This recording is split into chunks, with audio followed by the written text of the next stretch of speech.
Il y a une citation de Bill Gates que j'adore vraiment. Bill Gates dit « J'ai un ami à Harvard, il a réussi à tous ses examens. Vraiment, le beau gosse, il réussit à tous ses examens, premier de la classe, genre idéal. » Bill Gates dit « Moi, j'ai échoué à des examens, quoi, 1 sur 2. D'ailleurs, il n'a même pas sa licence, le mec. » Et Bill Gates s'enchaîne en disant « Bah, mon ami, il est ingénieur chez Microsoft. » Et voilà la morale de l'histoire, c'est que l'échec est un diplôme. Et que si vous n'avez pas ce diplôme, ne créez jamais une boîte.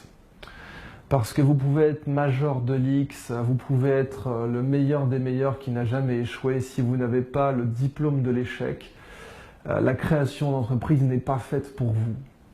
Et vous allez éventuellement passer ce diplôme sur le tas, en créant la boîte, mais votre background en tout cas ne suffira pas à faire tourner la boîte. Je ne connais aucun premier de la classe qui ait créé une entreprise nouvelle, disruptive, qui ait fonctionné, quoi. À chaque fois, ce sont des gens qui ont dû faire face à des échecs profonds. Donc, c'est un des slogans de la Silicon Valley, échoue souvent, échoue tôt, échoue à chaque fois. Dès 84, Steve Jobs était interrogé par François Mitterrand, très belle vidéo où Steve Jobs est interviewé sur FR3 par Christine Ockrent. Et il dit, votre problème en fait en Europe, c'est que chez vous l'échec c'est très grave, alors que nous dans la Silicon Valley on passe notre temps à échouer, quoi. Quand on se casse la figure, on se relève et on recommence. Ça c'est très important. Échouer souvent, échouer tôt, ne pas avoir peur de l'échec. Une psychologue avait fait cette expérience où une mère américaine fait jouer son enfant dans un parc, puis il se casse la figure, et la mère américaine lui dit « mais c'est bien, t'as essayé », et la mère française lui dit « je t'avais prévenu ». Et peut-être que l'équivalent maternel en France, ça serait l'État qui nous prévient que ça va être dur et difficile et que sans lui on ne pourra rien faire. Je ne sais pas si c'est uniquement ça, mais quoi qu'il en soit, on a peur de l'échec. Et on considère que l'échec, il faut le mettre sous le tapis, quoi. Si vous avez créé une boîte aux États-Unis et que vous l'avez plantée, c'est sur votre CV. En France, c'est une année sabbatique. Vous êtes parti repeindre la grange de Mémé sur votre CV, vous n'avez pas créé une boîte et vous ne l'avez pas plantée. Et si vous avez osé planter une boîte et que vous venez voir un investisseur, il vous rendra limite coupable de revenir le voir. Il vous dira « mais attends, tu me fais perdre mon temps, tu as déjà échoué, tu devrais avoir honte, tu devrais t'auto-censurer ». Et c'est pareil pour les profits des gens, des start-upers.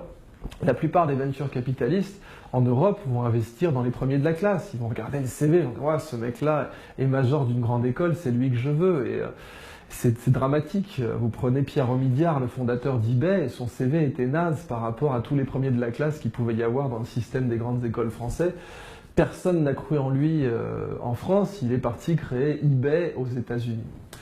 Ceux qui ont échoué, c'est Steve Jobs, c'est Elon Musk, c'est Bill Gates, c'est les fondateurs de Google qui étaient prêts à vendre Google, personne n'en a voulu à l'époque.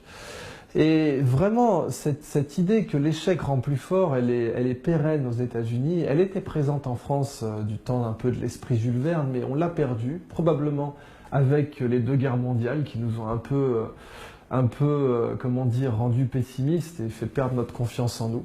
Mais voilà, la culture qu'on retrouve dans la Silicon Valley et dans ces zones à forte intensité entrepreneuriale, c'est que l'échec est un diplôme et qu'il nous rend plus forts. Et pour moi, un des meilleurs cas, c'est l'histoire d'Airbnb à l'heure actuelle.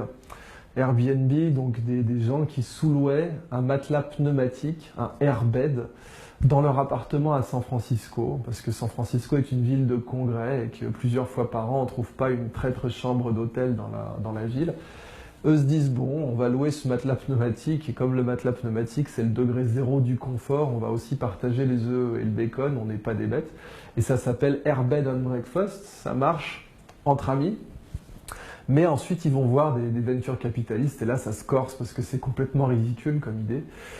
Des inconnus vont venir vivre chez vous, un investisseur, chez lui, c'est un penthouse de dernier étage avec une clé séparée pour l'ascenseur, il se voit mal la laisser à des inconnus.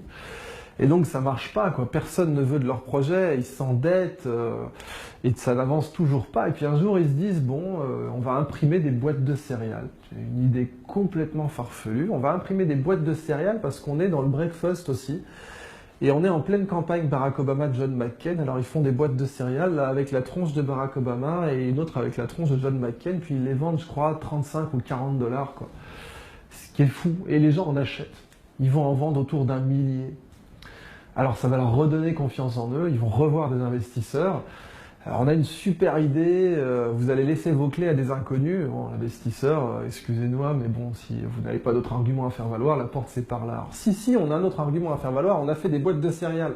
Hein, quoi, vous vous foutez de moi? Si, regardez, mais ça me dit quelque chose, je les ai vus dans le San Francisco Chronicle. Vous en avez vendu combien de ces boîtes? Oh, 1000. Ah, brave petit, vous avez dû faire 1000 dollars de marge, un truc comme ça. Non, on a fait 40 000. Vous vous foutez de moi? Si, je vous assure, regardez les reçus fiscaux, regardez les bons de commande, on en a vendu 40 dollars pièce. Alors là, l'investisseur se pose, réfléchit 5 minutes, sort son chéquier et prononce une parole historique. Écoutez les gars, votre projet, j'y crois pas du tout. Par contre, si vous êtes prêts à vendre 40 dollars des boîtes de céréales qui en valent 2,50, j'investis. Et c'est comme ça qu'Airbnb est allé sur orbite. Plein de gens essayaient de faire comme eux, mais eux sont ceux qui sont prêts à aller, qui ont été prêts à aller jusqu'au bout, à accumuler des tonnes et des tonnes et des tonnes d'échecs sans se considérer coupables. Et ils diront, il faut savoir être un céréal entrepreneur. Parce que vous êtes un céréal entrepreneur quand vous êtes prêt à imprimer des boîtes de céréales pour financer votre projet. Quand l'échec ne vous fait pas peur, quand vous n'êtes pas avec votre bonnet d'âne, quand vous avez complètement, vous vous êtes décomplexé de l'échec et que quand quelqu'un vous dit « Ah, tu devrais avoir honte de revenir après un échec », vous lui dites « Et alors ?» L'échec est un diplôme.